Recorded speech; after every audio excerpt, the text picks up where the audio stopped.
दैनिक Bible पठन दिन 17। पुराना नियम जेनेसिस चैप्टर 34, जेनेसिस चैप्टर 35। दीना लिया और याकूब की पुत्री थी। एक दिन दीना उस प्रदेश की स्त्रियों को देखने के लिए बाहर गई। उस प्रदेश के राजा हमोर के पुत्र शकेम ने दीना को देखा। उसने उसे पकड़ लिया और अपने साथ शारीरिक संबंध करने के लिए उसे विवश किया। शकेम दीना से प्रेम करने लगा और उससे विवाह करना चाहा।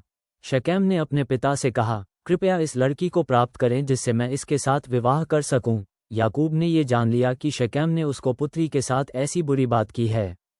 किंतु याकूब के सभी पुत्र अपने पशुओं के साथ मैदान में गए थे, इसलिए वे जब तक नहीं आए याकूब ने कुछ नहीं किया। उस समय शकेम का पिता हमोर याकूब के साथ बात करने गया। खेतों में याकूब के पुत्रों ने जो कुछ हुआ था उसकी खबर सुनी। जब उन्होंने ये सुना तो वे बहुत क्रुद्ध हुए। वे पागल से हो गए क्योंकि शकेम ने याकूब की पुत्री के साथ सोकर इस्राएल को कलंकित किया था। शकेम ने बहुत घिनौनी बात की थी, इसलिए सभी भाई खेतों से घर लौटे। किंतु हमोर ने भाइयों से बात की। उसने कहा, मेरा पुत्र शकेम दीना से बहुत प्रेम करता है, कृपया उसे इसके साथ विवाह करने दो। यह विवाह इस बात का प्रमाण होगा कि हम लोगों ने विशेष संधि की है। तब हमारे लोग तुम लोगों की स्त्रियों और तुम्हारे लोग हम लोगों की स्त्रियों के साथ विवाह कर सकते हैं। तुम लोग हमारे साथ एक प्रदेश में रह सकते हो। तुम भूमि के स्वामी बनने और यहाँ व्यापार करने के लिए स्वतंत्र होगे। शकेम ने भी याकूब और भाइयों से बात की। शकेम ने कहा, कृपया मुझे स्वीकार करें और मैंने जो किया उसके लिए क्षमा करें। मुझे जो कुछ आप लोग करने को कहेंगे करूँगा। मैं कोई भी भेंट जो तुम चाहोगे दूंगा, अगर तुम मुझे दीना के साथ विवाह करने दोगे। याकूब के पुत्रों ने शकेम और उसके पिता से झूठ बोलने का निश्चय किया। भाई अभी भी पागल हो रहे थे क्योंकि शकेम ने उनकी बहन दीना के साथ ऐसा घिनौना व्यवहार किया था। इसलिए भाइयों ने उससे कहा, हम लोग तुम्हें अपनी बहन के साथ विवाह नहीं करने देंगे क्योंकि तुम्हारा खतना अभी नहीं हुआ है। हमारी बहन का तुमसे विवाह करना अनुचित होगा, किंतु हम लोग तुम्हें उसके साथ विवाह करने देंगे यदि तुम यही एक काम करो कि तुम्हारे नगर के हर पुरुष का खतना हम लोगों की तरह हो जाए।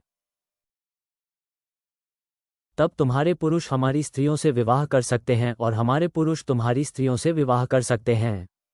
तब हम एक ही लोग बन जाएंगे। यदि तुम खतना कराना अस्वीकार करते हो तो हम लोग दीना को ले जाएंगे। इस संधि ने हमोर और शकेम को बहुत प्रसन्न किया। दीना के भाइयों ने जो कुछ कहा उसे कहने में शकेम बहुत प्रसन्न हुआ। शकेम परिवार का सबसे अधिक प्रतिष्ठित व्यक्ति था। हमोर और शकेम अपने नगर के सभास्थल को गए। उन्होंने नगर के लोगों से बातें की और कहा, इस्राएल के ये लोग हमारे मित्र होना चाहते हैं। हम लोग उन्हें अपने प्रदेश में रहने देना चाहते हैं और अपने साथ शांति बनाए रखना चाहते हैं। हम लोग के पास अपने सभी लोगों के लिए काफ़ी भूमि है। हम लोग इनकी स्त्रियों के साथ विवाह करने को स्वतंत्र हैं और हम लोग अपनी स्त्रियां उनको विवाह के लिए देने में प्रसन्न हैं। किंतु एक बात है जिसे करने के लिए हम सभी को संधि करनी होगी। यदि हम ऐसा करेंगे तो उनके पशुओं तथा जानवरों से हम धनी हो जाएंगे। इसलिए हम लोग उनके साथ यह संधि करें और वे यहीं हम लोगों के साथ रहेंगे। सभास्थल पर जिन लोगों ने यह बात सुनी वे हमोर और शकेम के साथ सहमत हो गए और उस समय हर एक पुरुष का खतना कर दिया गया। 3 दिन बाद खतना कर दिए गए पुरुष अभी जख्मी थे। याकूब के 2 पुत्र शिमोन और लेवी जानते थे कि इस समय लोग कमजोर हो गए, इसलिए वे नगर को गए और उन्होंने सभी पुरुषों को मार डाला। दीना के भाई शिमोन और लेवी ने हमोर और उसके पुत्र शकेम को मार डाला। उन्होंने दीना को शकेम के घर से निकाल लिया और वे चले आए। याकूब के अन्य पुत्र नगर में गए और उन्होंने वहां जो कुछ था लूट लिया। शकेम ने उनकी बहन के साथ जो कुछ किया था उससे वे तब तक क्रुद्ध थे, इसलिए भाइयों ने उनके सभी जानवर ले लिए। उन्होंने उनके गधे तथा नगर और खेतों में अन्य जो कुछ था सब ले लिया। भाइयों ने उन लोगों का सब कुछ ले लिया। भाइयों ने उनकी पत्नियों और बच्चों तक को ले लिया। किंतु याकूब ने शिमोन और लेवी से कहा, तुम लोगों ने मुझे बहुत कष्ट दिया है और इस प्रदेश के निवासियों के मन में घृणा उत्पन्न कराए। सभी कनानी और परिजी लोग हमारे विरुद्ध हो जाएंगे। यहाँ हम बहुत थोड़े हैं। यदि इस प्रदेश के लोग हम लोगों के विरुद्ध लड़ने के लिए इकट्ठे होंगे तो मैं नष्ट हो जाऊंगा और हमारे साथ हमारे सभी लोग नष्ट हो जाएंगे। किंतु भाइयों ने उत्तर दिया, क्या हम लोग उन लोगों को अपनी बहन के साथ वेश्या जैसा व्यवहार करने दें? नहीं, हमारी बहन के साथ वैसा व्यवहार करने वाले लोग बुरे थे। परमेश्वर ने याकूब से कहा, बेतल नगर को जाओ, वहां बस जाओ और वहां उपासना की वेदी बनाओ। परमेश्वर को याद करो, वह जो तुम्हारे सामने प्रकट हुआ था जब तुम अपने भाई एसाव से बचकर भाग रहे थे। उस परमेश्वर की उपासना के लिए वहां वेदी बनाओ। इसलिए याकूब ने अपने परिवार और अपने सभी सेवकों से कहा, लकड़ी और धातु के बने जो झूठे देवता तुम लोगों के पास हैं उन्हें नष्ट कर दी। अपने को पवित्र करो, साफ कपड़े पहनो। हम लोग इस जगह छोड़ेंगे और बेतल को जाएंगे। उस जगह में अपने परमेश्वर के लिए एक वेदी बनाएंगे। यह वही परमेश्वर हैं जो मेरे कष्टों के समय में मेरी सहायता की और जहाँ कहीं मैं गया वह मेरे साथ रहा। इसलिए लोगों के पास जो झूठे देवता थे उन सभी को उन्होंने याकूब को दे दिया। उन्होंने अपो कानों में पहनी दुई सभी बालियों को भी याकूब को दे दिया। याकूब ने शकेम नाम के शहर के समीप एक सिंदूर के पेड़ के नीचे इन सभी चीज़ों को गाड़ दिया। याकूब और उसके पुत्रों ने वह जगह छोड़ दी। उस क्षेत्र के लोग उनका पीछा करना चाहते थे और उन्हें मार डालना चाहते थे, किंतु वे बहुत डर गए और उन्होंने याकूब का पीछा नहीं किया। इसलिए याकूब और उसके लोग लूज पहुंचे। अब लूज को बेतल कहते हैं। ये कनान प्रदेश में है। याकूब ने वहां एक वेदी बनाई। याकूब ने उस जगह का नाम एलबेतल रखा। याकूब ने इस नाम को इसलिए चुना कि जब वह अपने भाई के यहाँ से भाग रहा था तब पहली बार परमेश्वर यहीं प्रकट हुआ था। रिबका की धाय दबोरा यहाँ मरी थी। उन्होंने बेतल में सिंदूर के पेड़ के नीचे उसे दफनाया। उन्होंने उस स्थान का नाम अल्लोन बक्कूत रखा। जब याकूब पद्दनराम से लौट तब परमेश्वर फिर उसके सामने प्रकट हुआ। परमेश्वर ने याकूब को आशीर्वाद दिया। परमेश्वर ने याकूब से कहा, तुम्हारा नाम याकूब है, किंतु मैं उस नाम को बदलूंगा। अब तुम याकूब नहीं कहलाओगे, तुम्हारा नया नाम इस्राएल होगा। इसलिए इसके बाद याकूब का नाम इस्राएल हुआ। परमेश्वर ने उससे कहा, मैं सर्वशक्तिमान परमेश्वर हूँ और तुमको मैं यह आशीर्वाद देता हूँ, तुम्हारे बहुत बच्चे हों और तुम एक महान राष्ट्र बन जाओ। तुम ऐसा राष्ट्र बनोगे जिसका सम्मान अन्य सभी राष्ट्र करेंगे। अन्य राष्ट्र और राजा तुमसे पैदा होंगे। मैंने इब्राहिम और इसहाक को कुछ विशेष प्रदेश दिए थे, अब वो प्रदेश मैं तुमको देता हूँ। तब परमेश्वर ने वह जगह छोड़ दी। याकूब ने इस स्थान पर एक विशेष चट्टान खड़ी की। याकूब ने उस पर दाखस और तेल चढ़ाकर उस चट्टान को पवित्र बनाया। वो एक विशेष स्थान था क्योंकि परमेश्वर ने वहां याकूब से बात की थी और याकूब ने उस स्थान का नाम बेतल रखा। याकूब और उसके दल ने बेतल को छोड़ा। एप्राता, बेतलेहेम आने से ठीक पहले राहेल अपने बच्चे को जन्म देने लगी। लेकिन राहेल को इस जन्म से बहुत कष्ट होने लगा। उसे बहुत दर्द हो रहा था। राहेल की धाई ने उसे देखा और कहा, राहेल, डरो नहीं, तुम एक और पुत्र को जन्म दे रही हो। पुत्र को जन्म देते समय राहेल मर गई। मरने के पहले राहेल ने बच्चे का नाम बेनोनी रखा, किंतु याकूब ने उसका नाम बिन्यामीन रखा। एप्राता को आने वाली सड़क पर राहेल को दफनाया गया। एप्राता बेतलेहेम है और याकूब ने राहेल के सम्मान में उसकी कब्र पर एक विशेष चट्टान रखी। वो विशेष चट्टान वहां आज तक है। तब इस्राएल, याकूब, ने अपनी यात्रा जारी रखी। उसने अदेर स्तंभ के ठीक दक्षिण में अपना डेरा डाला। इस्राएल वहां थोड़े समय ठहरा। जब वो वहां था तब रूबेन इस्राएल की दासी बिल्हा के साथ सोया। इस्राएल ने इस बारे में सुना और बहुत क्रुद्ध हुआ। याकूब, इस्राएल, के 12 पुत्र थे। उसकी पत्नी लिया से उसके 6 पुत्र थे, रूबेन, शिमोन, लेवी, यहूदा, इस्साकार, जबूलून। उसकी पत्नी राहेल से उसके 2 पुत्र थे, यूसुफ, बिन्यामीन। राहेल की दासी बिल्हा से उसके 2 पुत्र थे, दान, नप्तली। और लिया की दासी जिल्पा से उसके 2 पुत्र थे, गाद, आशा।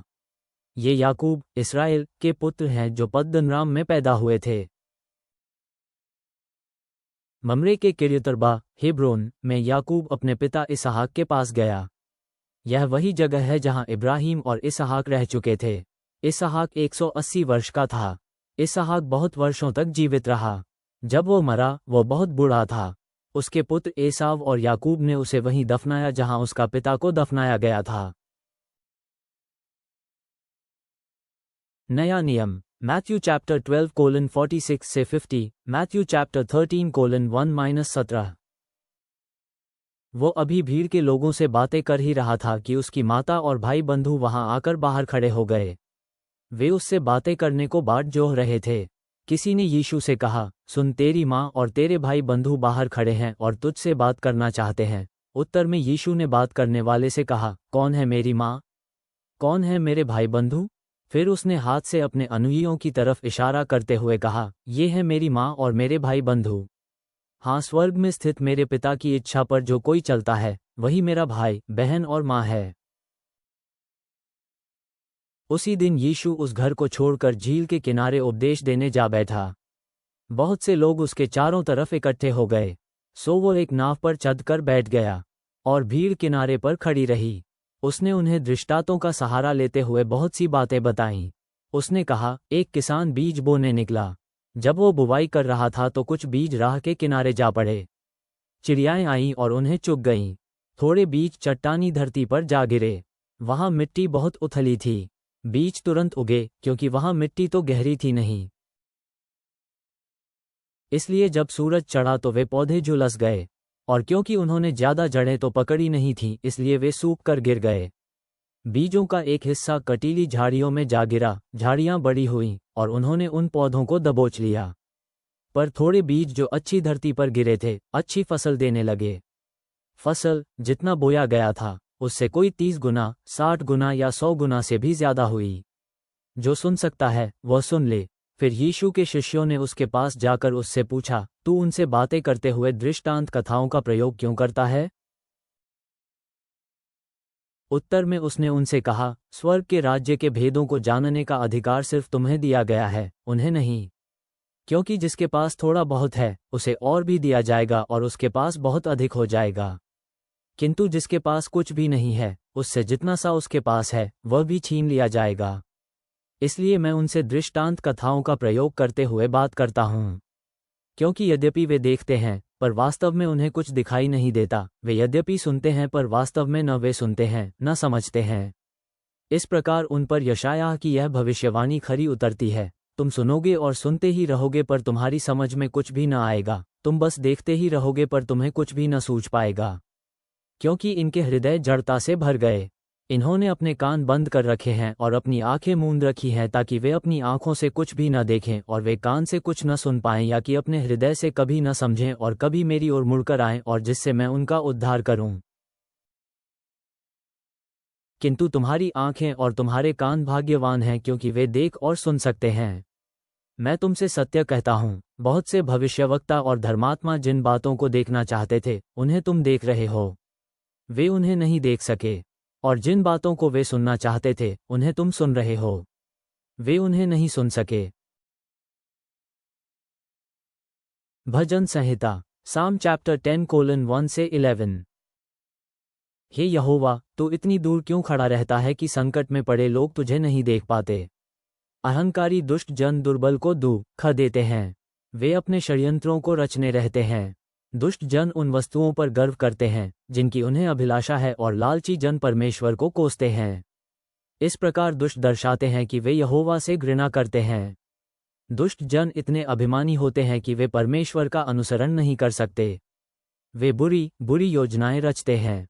वे ऐसे कर्म करते हैं जैसे परमेश्वर का कोई अस्तित्व ही नहीं। दुष्ट जन सदा ही कुटिल कर्म करते हैं। वे परमेश्वर की विवेकपूर्ण व्यवस्था और शिक्षाओं पर ध्यान नहीं देते। हे परमेश्वर, तेरे सभी शत्रु तेरे उपदेशों की उपेक्षा करते हैं। वे सोचते हैं जैसे कोई बुरी बात उनके साथ नहीं घटेगी।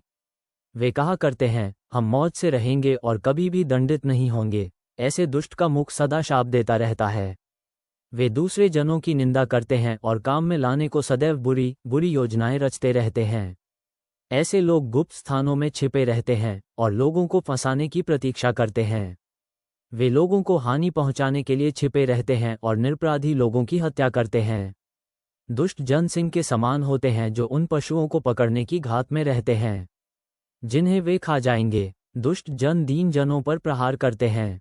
उनके बनाए गए जाल में असहाय दीन फंस जाते हैं। दुष्ट जन बार बार दीन पर घात करता और उन्हें दुख देता है। अतः दीन जन सोचने लगते हैं, परमेश्वर ने हमको भुला ही दिया है। हमसे तो परमेश्वर सदा सदा के लिए दूर हो गया है। जो कुछ भी हमारे साथ घट रहा, उससे परमेश्वर ने दृष्टि फिरा ली है। सार्वभौम प्रभु, तू हमें सांसारिक प्रभावों से अलग होने और तेरे चुने हुए लोगों के रूप में पवित्रता में चलने के लिए बुलाता है। जैसे हम धार्मिक परंपरा और सच्ची आराधना के बीच संघर्ष पर चिंतन करते हैं, हमारे हृदयों को कपट से शुद्ध कर। हमें ईमानदार भक्ति से तुझे सम्मान देने में मदद कर, न कि केवल बाहरी अनुष्ठान से।